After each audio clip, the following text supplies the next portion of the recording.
AI నిఘాలో అమెరికాలో విదేశీ విద్యార్థులు ఉన్నారు. వాళ్ళు ఏం చేసినా ట్రాక్ చేసే వ్యవస్థ అక్కడ ఆన్లో ఉంది.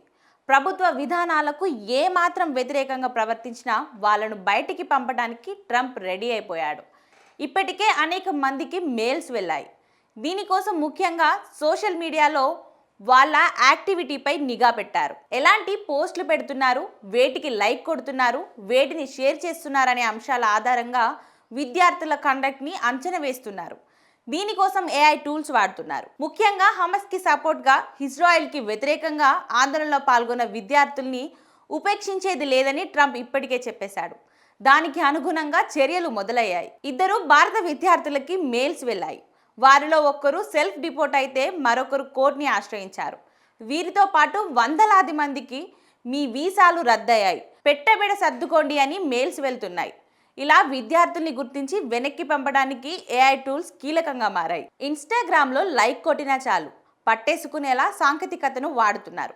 2023 అక్టోబర్ 7న హమస్ ఇజ్రాయెల్పై దాడి చేసిన నాటి నుంచి ఇప్పటి వరకు ఎవరెవరు సోషల్ మీడియా ఖాతాల్లో పోస్టులు చేశారు, ఎవరు వాటిని లైక్ చేశారు, షేర్ చేశారనే విషయాలు తెలుసుకోవడానికి విదేశీ విద్యార్థుల సోషల్ మీడియా ఖాతాలను స్కాన్ చేస్తున్నారు. విదేశీ విద్యార్థుల సోషల్ మీడియా ఖాతాలపై కొంతకాలంగా ఏఐ నిఘా కొనసాగుతుంది. విద్యార్థులు వారు చేసిన పోస్టులను తొలగించినప్పటికీ ప్రభుత్వ విభాగాల వద్ద వాటి స్క్రీన్ షాట్లు ఉంటాయి. ఇప్పటి వరకు 1,00,000కు పైగా విదేశీయుల ప్రొఫైల్స్ను ఫెడరల్ అధికారులు స్కాన్ చేశారు. ఓపెన్ డ్రోన్స్ నివేదిక ప్రకారం 2023-24 విద్యా సంవత్సరంలో రికార్డు స్థాయిలో 10 లక్షలకు పైగా అంతర్జాతీయ విద్యార్థులు అమెరికా వచ్చారు. వీరిలో 3 లక్షలకు పైగా భారత్ నుండే వెళ్లారు. ట్రంప్ రెండోసారి అధికారంలోకి వచ్చినప్పటి నుంచి అమెరికాకు వ్యతిరేకంగా ఉన్న అన్ని విషయాలపై ఉక్కుపాదం మోపారు.